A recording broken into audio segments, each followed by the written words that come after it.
ஞாயிறு தியானத்திற்கான வேத பாடங்கள். தியான தலைப்பு: மூவொரு கடவுளை வழிபடுகிறோம்.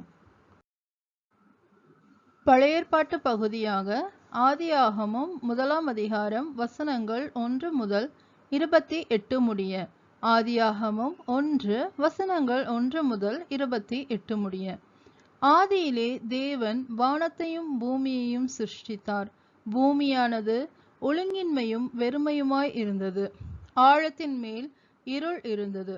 தேவ ஆவியானவர் ஜலத்தின் மேல் அசைவாடிக் கொண்டிருந்தார். தேவன், வெளிச்சம் உண்டாக கடவது என்றார். வெளிச்சம் உண்டாயிற்று. வெளிச்சம் நல்லது என்று தேவன் கண்டார்.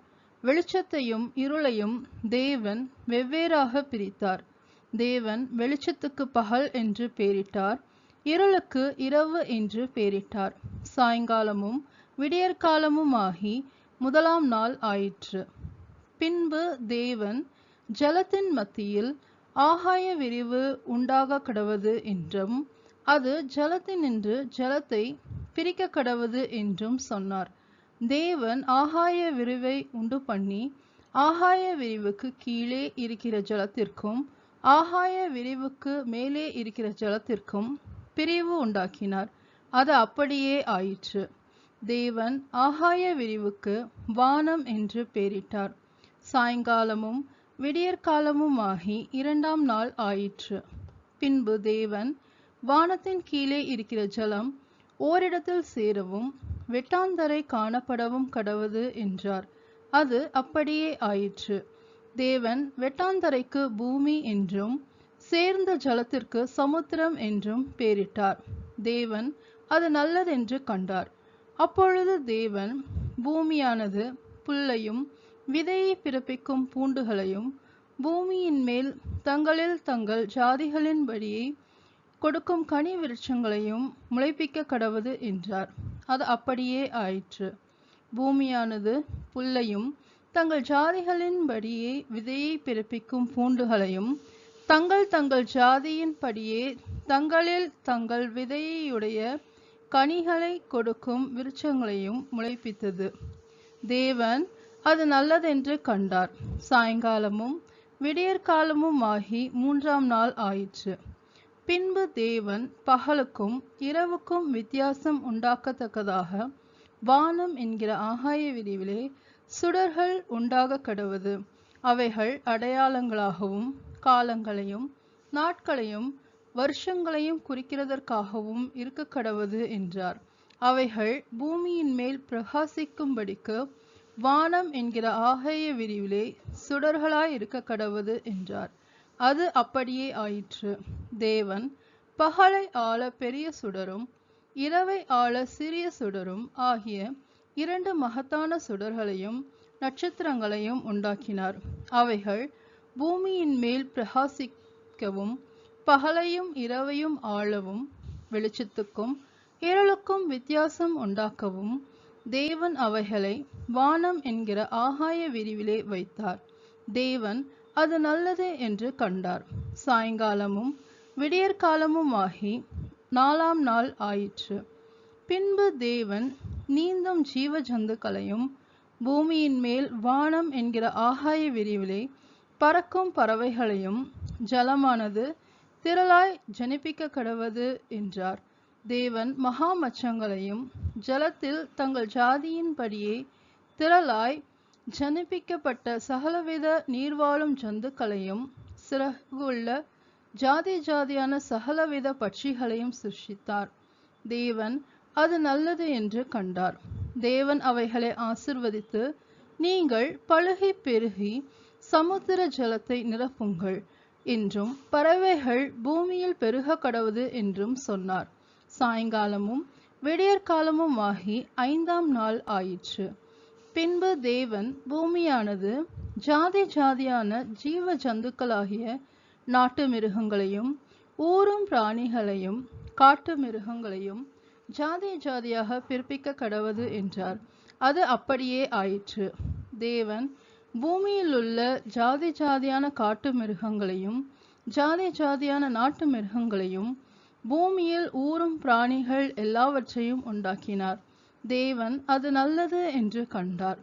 பின்பு தேவன் நமது சாயலாகவும் நமது ரூபத்தின்படியேயும் மனுஷனை உண்டாக்குவோமாக.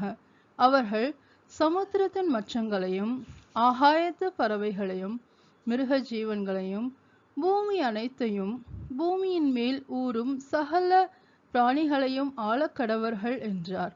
தேவன் தம்முடைய சாயலாக மனுஷனை சிருஷ்டித்தார். அவனை தேவ சாயலாகவே சிருஷ்டித்தார். ஆணும் பெண்ணுமாக அவர்களை சிருஷ்டித்தார். பின்பு தேவன் அவர்களை நோக்கி, நீங்கள் பலுகி பெருகி பூமியை நிரப்பி அதை கீழ்ப்படுத்தி சமுத்திரத்தின் மச்சங்களையும் ஆகாயத்து பறவைகளையும் பூமியின் மேல் நடமாடுகிற சகல ஜீவ ஜந்துக்களையும் ஆண்டு கொள்ளுங்கள் என்று சொல்லி தேவன் அவர்களை ஆசிர்வதித்தார் என்பதே. தேவனுக்கே மகிமை உண்டாவதாக. நிருப பாடமாக அப்போஸ்தலனாகிய பவுல் கொரிந்தியருக்கு எழுதின 2ஆம் நிருபம் 13ஆம் அதிகாரம் வசனங்கள் 11 முதல் 14 முடிய. 2 கொரிந்தியர் 13 வசனங்கள் 11 முதல் 14 முடிய. கடைசியாக சகோதரரே, சந்தோஷமாய் இருங்கள், நற்சீர் பொருந்துங்கள், ஆறுதல் அடையுங்கள், ஏக சிந்தையாய் இருங்கள், சமாதானமாய் இருங்கள். அப்பொழுது அன்புக்கும் சமாதானத்துக்கும் காரணராகிய தேவன் உங்களோடே கூட இருப்பார். ஒருவரை ஒருவர் பரிசுத்த முத்தத்தோடு வாழ்த்துங்கள். பரிசுத்தவான்கள் எல்லாரும் உங்களுக்கு வாழ்த்துதல் சொல்லுகிறார்கள். கர்த்தராகிய இயேசு கிறிஸ்துவினுடைய கிருபையும் தேவனுடைய அன்பும் பரிசுத்த ஆவியினுடைய ஐக்கியமும் உங்கள் அனைவரோடும் கூட இருப்பதாக. ஆமீன்.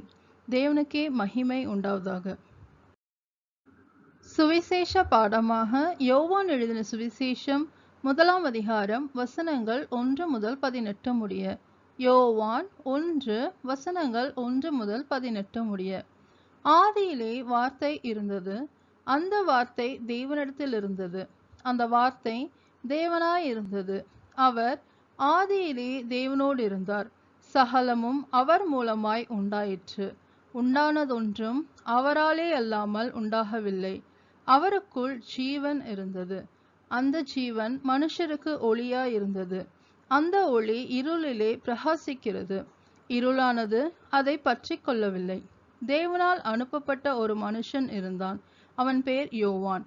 அவன் தன்னால் எல்லாரும் விசுவாசிக்கும்படி அந்த ஒளியை குறித்து சாட்சி கொடுக்க வந்தவனாயிருந்தான். அவன் அந்த ஒளி அல்ல, அந்த ஒளியை குறித்து சாட்சி கொடுக்க வந்தவனாயிருந்தான். உலகத்திலே வந்த எந்த மனுஷனையும் பிரகாசிப்பிக்கிற ஒளியே அந்த மெய்யான ஒளி. அவர் உலகத்தில் இருந்தார். உலகம் அவர் மூலமாய் உண்டாயிற்று. உலகமோ அவரை அறியவில்லை. அவர் தமக்கு சொந்தமானதிலே வந்தார். அவருக்கு சொந்தமானவர்களோ அவரை ஏற்றுக்கொள்ளவில்லை. அவருடைய நாமத்தின் மேல் விசுவாசம் உள்ளவர்களாய் அவரை ஏற்றுக்கொண்டவர்கள் எத்தனை பேர்களோ அத்தனை பேர்களும் தேவனுடைய பிள்ளைகளாகும்படி அவர்களுக்கு அதிகாரம் கொடுத்தார். அவர்கள் இரத்தத்தினாலாவது மாம்ச சித்தத்தினாலாவது புருஷனுடைய சித்தத்தினாலாவது பிறவாமல் தேவனாலே பிறந்தவர்கள். அந்த வார்த்தை மாம்சமாகி கிருபையினாலும் சத்தியத்தினாலும் நிறைந்தவராய் நமக்குள்ளே வாசம் பண்ணினார். அவருடைய மகிமையை கண்டோம். அது பிதாவுக்கு ஒரே பேரானவருடைய மகிமைக்கு ஏற்ற மகிமையாகவே இருந்தது. யோவான் அவரை குறித்து சாட்சி கொடுத்து, எனக்கு பின் வருகிறவர் எனக்கு முன் இருந்தவர், ஆகையால் அவர் என்னிலும் மேன்மையுள்ளவர் என்று நான் சொல்லியிருந்தேனே, அவர் இவர்தான் என்று சத்தமிட்டு கூறினான். அவருடைய பரிபூரணத்தினால் நாம் எல்லாரும் கிருபையின் மேல் கிருபை பெற்றோம். எப்படியெனில் நியாயப்பிரமாணம் மோசேயின் மூலமாய் கொடுக்கப்பட்டது. கிருபையும் சத்தியமும் இயேசு கிறிஸ்துவின் மூலமாய் உண்டாயின. தேவனை ஒருவனும் ஒரு காலம் கண்டதில்லை. பிதாவின் மடியில் இருக்கிற ஒரே பேரான குமாரனே அவரை வெளிப்படுத்தினார் என்பதே. தேவனுக்கே மகிமை உண்டாவதாக. ஞாயிறு தியானத்திற்கான சங்கீதமாக சங்கீதம் 2. சங்கீதம் 2. ஜாதிகள் கொந்தளித்து ஜனங்கள் விருதா காரியத்தை சிந்திப்பானேன். கர்த்தருக்கு விரோதமாகவும் அவர் அபிஷேகம் பண்ணினவருக்கு விரோதமாகவும் பூமியின் ராஜாக்கள் எழும்பி நின்று அதிகாரிகள் ஏகமாய் ஆலோசனை பண்ணி அவர்கள் கட்டுகளை அறுத்து அவர்கள் கயிறுகளை நம்மை விட்டு எரிந்து போடுவோம் என்கிறார்கள். பரலோகத்தில் வீற்றிருக்கிறவர் நகைப்பார். ஆண்டவர் அவர்களை இகழுவார். அப்பொழுது அவர் தமது கோபத்திலே அவர்களோடே பேசி தமது உக்கிரத்திலே அவர்களை கலங்க பண்ணுவார். நான் என்னுடைய பரிசுத்த பர்வதமாகிய சீயோன் மீதில் என்னுடைய ராஜாவை அபிஷேகம் பண்ணி வைத்தேன் என்றார். தீர்மானத்தின் விவகாரம் சொல்லுவேன். கர்த்தர் என்னை நோக்கி, நீர் என்னுடைய குமாரன், இன்று நான் உம்மை ஜனிப்பித்தேன், என்னை கேளும். அப்பொழுது ஜாதிகள் உமக்கு சுதந்திரமாகவும் பூமியின் எல்லைகளை உமக்கு சொந்தமாகவும் கொடுப்பேன்.